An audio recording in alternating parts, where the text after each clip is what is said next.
Acharya Online. Good morning, students. Hope you all are fine and doing well. In previous video, we have studied about what? Thunderstorm. हमने thunderstorm देखा था. हमारा जो chapter है वो क्या है? Chapter 8, that is wind storms and cyclones.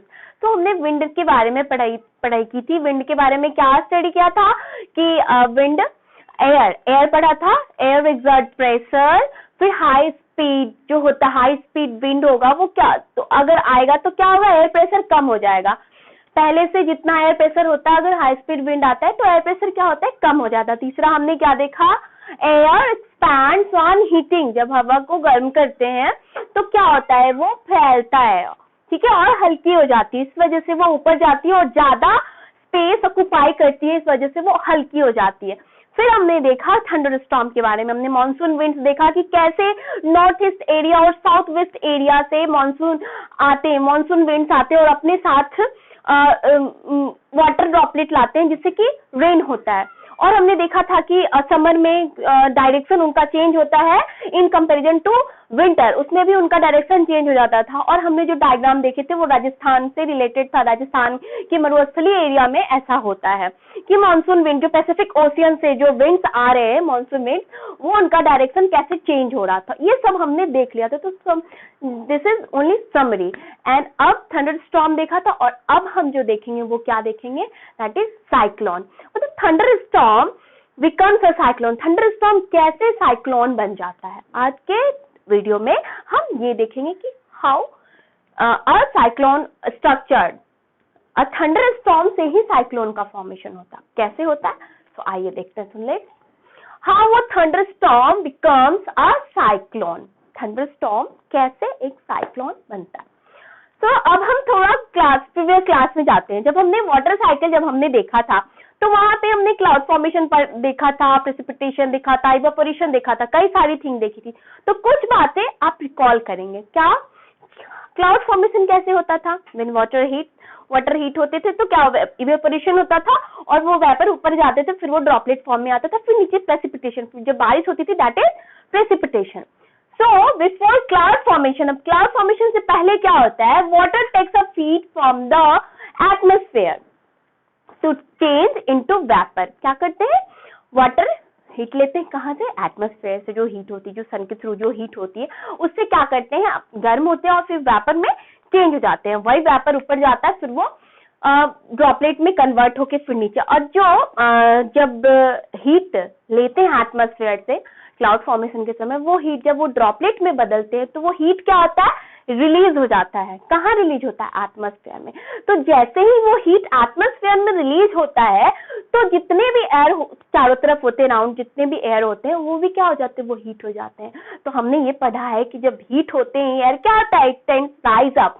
ये क्या होता है, ऊपर की तरफ उठता है. जब हवा को हम गर्म करते हैं, हवा गर्म कैसे हुआ, जो वाटर के थ्रू जो हीट लेते ही वेपर बना, इवेपोरेशन हुआ. इवेपोरेशन के बाद जब वाटर ड्रॉपलेट फॉर्मेशन हो गया, then heat released into the atmosphere and it turns all air, मतलब एयर को हॉट कर दिया. जितने सारे चारों तरफ के एयर थे वो हॉट हो गए. So the air tends to rise and causes a drop in pressure. जो एयर राइज होके ऊपर की तरफ उठा वो क्या करेगा, जो ड्रॉप बना उस पर प्रेशर डालेगा. क्या करेगा, वो प्रेशर डालेगा. क्यों, हम जानते हैं कि जब हवा को हम गर्म करते हैं तो हवा तीव्र गति से क्या होती है, ऊपर की तरफ उठती है.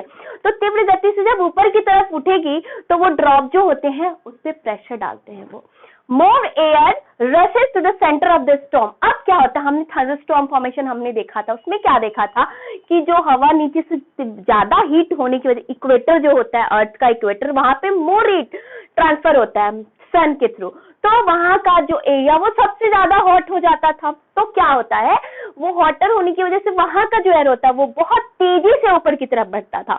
और ऊपर में फ्रीज होने की वजह से जो ड्रॉप बनते थे, जो क्लाउड फॉर्म में वेपर इवेपोरेशन होता था, फिर उसके बाद वो ड्रॉपलेट में फॉर्म होते थे, वो दोनों क्या होता था, आपस में टकराता था, एयर प्रबल हो जाती थी, विंड करंट जनरेट होता था. दैट्स व्हाई वो ऊपर की तरफ बहुत तीव्र गति से बढ़ती थी और वहां पे जो ड्रॉपलेट था वो उससे टकराता था. जैसे स्ट्राइक करता था वहां से लाइट और साउंड क्रिएट होती थी. तो this event is known as thunderstorm. और यही सेंटर, इसी सेंटर के पास ये एयर जाके क्या, रश मतलब बहुत सारे एयर वहां पे जाके मिल जाते हैं, और बहुत सारे एयर होने की वजह से उनका लेयर बन जाता है, और लेयर बनने की वजह से वो क्वाइल्ड हो जाते हैं, रिवॉल्व होने लगते हैं एक दूसरे के ऊपर।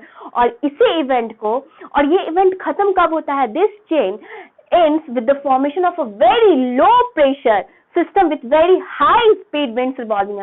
वहां पे जहां पे जब विंड हाई स्पीड आती है, हम जानते हैं हाई स्पीड विंड्स अकोमोडेट अ एयर प्रेशर रिड्यूस, मतलब एयर प्रेशर को कम करता है। तो जहां बहुत लो प्रेशर होता है वहां पे बहुत हाई स्पीड होती है, विंड की स्पीड क्या हो जाती है, हाई हो जाती है।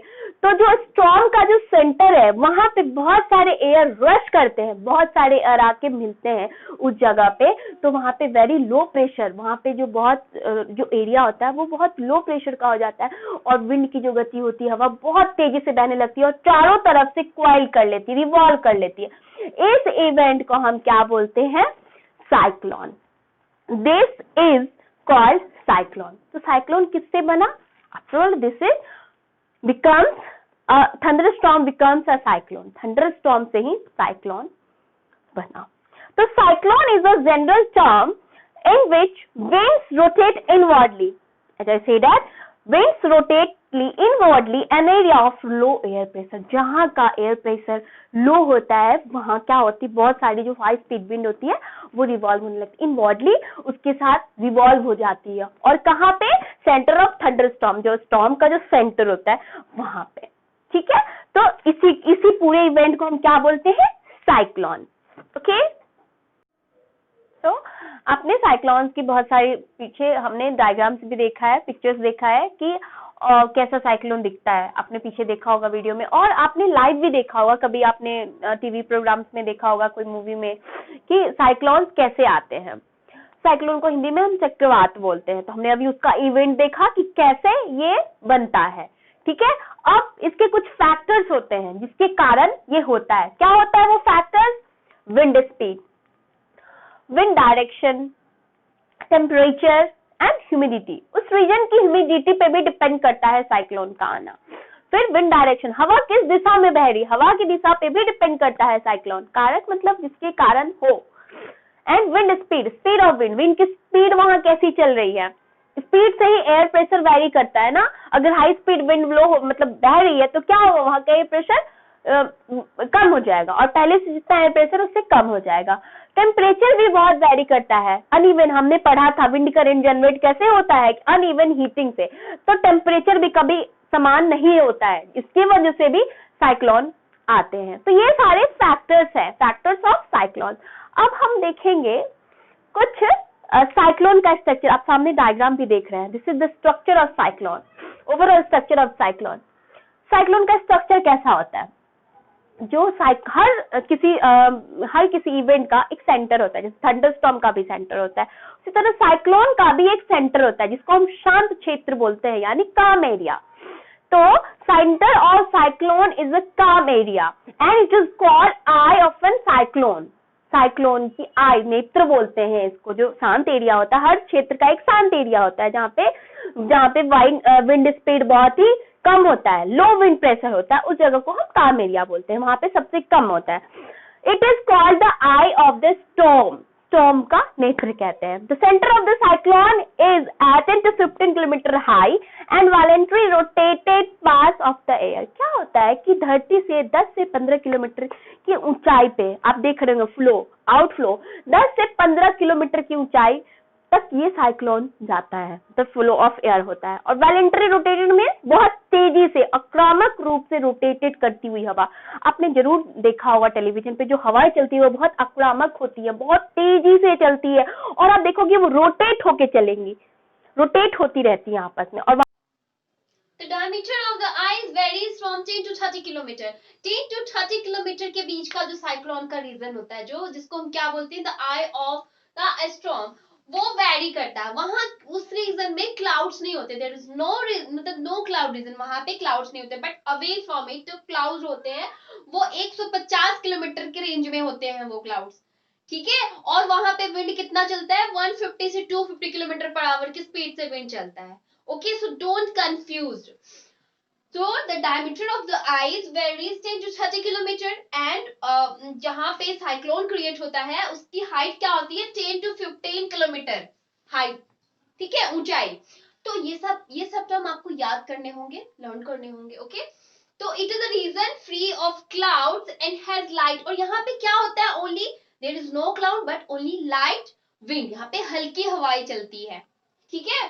Around this there is a cloud region, अब जहाँ पे जो क्लाउड है around this is a cloud, there is a cloud region of about 150 kilometre inside, जो इसके बाद जो क्लाउड बनते हैं, जो आई रीजन के बाद जो क्लाउड बनते हैं उसका क्या होता है डायमीटर 150 किलोमीटर होता है, वो इतने दूर में वो फैले होते हैं, ठीक है।